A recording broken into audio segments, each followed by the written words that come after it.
In many parts of the South, there were very few registered African American voters. Sometimes people were asked to pass a so-called literacy test. On one occasion, a man was asked to count the number of bubbles in a bar of soap. On another occasion, a man was asked to count the number of jelly beans in a jar. So we had to go, but it was hard. It was difficult to organize.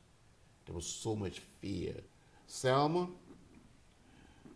was a place where only 2.1% of black people were registered to vote. And in Selma, you had a sheriff who guarded the courthouse like it was his own home. It was the only place you could attempt to register to vote. In the first part of January 1965, when it was my day to lead a group of people down to the courthouse, Sheriff Clark, Jim Clark, met us at the top of the steps. He said to me, "John Lewis, you're an outside agitator. You're the lowest form of humanity." I looked Sheriff Clark straight in the eye, and I said, "Sheriff, I may be an agitator, but I'm not an outsider. I grew up only 90 miles from here, and we are going to stay here until these people are allowed to register to vote." He said, "You're under arrest." He arrested me, along with 60 other people, took us all to jail. A few days later, Dr. Martin Luther King Jr. and others came to Selma. We started organizing the children, the young people, and hundreds and thousands of children would come down to the mass meeting at the church. Then they would participate in the march. In a few weeks after a series of demonstrations and marching, hundreds of people have been arrested, including Dr. King, school teachers, school children. There was a terrible shooting, outright murder, of a young man named Jimmy Lee Jackson while he was protesting. A confrontation occurred. He tried to protect his mother, and he was shot in the stomach by a state trooper. And a few days later, he died at a local hospital in Selma. And because of what happened to him, we made a decision to march from Selma to Montgomery, to dramatize to the nation and to the world that people of color wanted to register to vote. On Sunday, March 7, 1965, after church, about 600 of us lined up, walking in twos in an orderly, peaceful, nonviolent fashion. We get to the edge of the Edmund Pettus Bridge, crossing the Alabama River. A young man walking beside me by the name of Jose Williams saw all of this water down below. He said, "John, can you swim?" I said, "No, can you swim, Jose?" And he said, "Yes, a little." I said, "Well, there's too much water down there. We're not going to jump.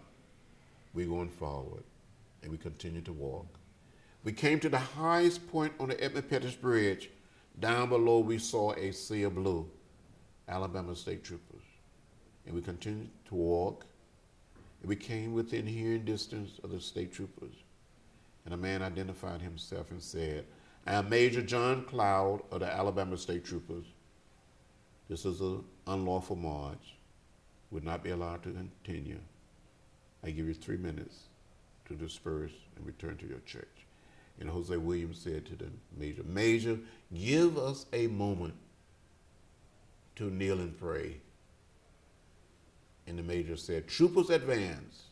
You saw all of these men putting on their gas masks. They came toward us with nightsticks, whips, beating us, and then chasing us with horses and using tear gas. I was hit in the head by a state trooper with a nightstick. I had a concussion at the bridge. I thought I saw death. I thought I was going to die. That Sunday became known as Bloody Sunday. Dr. King came down the next morning to visit me in my hospital room and said, "John, don't worry. We will make it from Selma. We'll make it to Montgomery. The Voting Rights Act will be passed." And he informed me that he had made an appeal for religious leaders to come to Selma. Selma was a turning point. As young people You can be involved. You cannot sit on the sideline. You got and must be in the arena. You must be out there pushing and pulling and doing your part. You must find a way to get in the way. You must find a way to make trouble, but let it be good trouble, necessary trouble. You cannot be satisfied with things that are not good and decent for all of our citizens and for all of the people that live on this little planet. You know, Gandhi said on one occasion, it is non-violence or non-existence. Dr. Martin Luther King Jr. put it another way when he said, we must learn to live together as brothers and sisters, or we will perish as fools. We didn't have a website. We didn't have an iPad. We didn't have a cellular telephone. We hadn't heard of the internet. But we used what we had to bring about a nonviolent revolution in America, a revolution of values, a revolution of ideas. As young people, as leaders of the 21st century, you must get out there and be a headlight and not a tail light.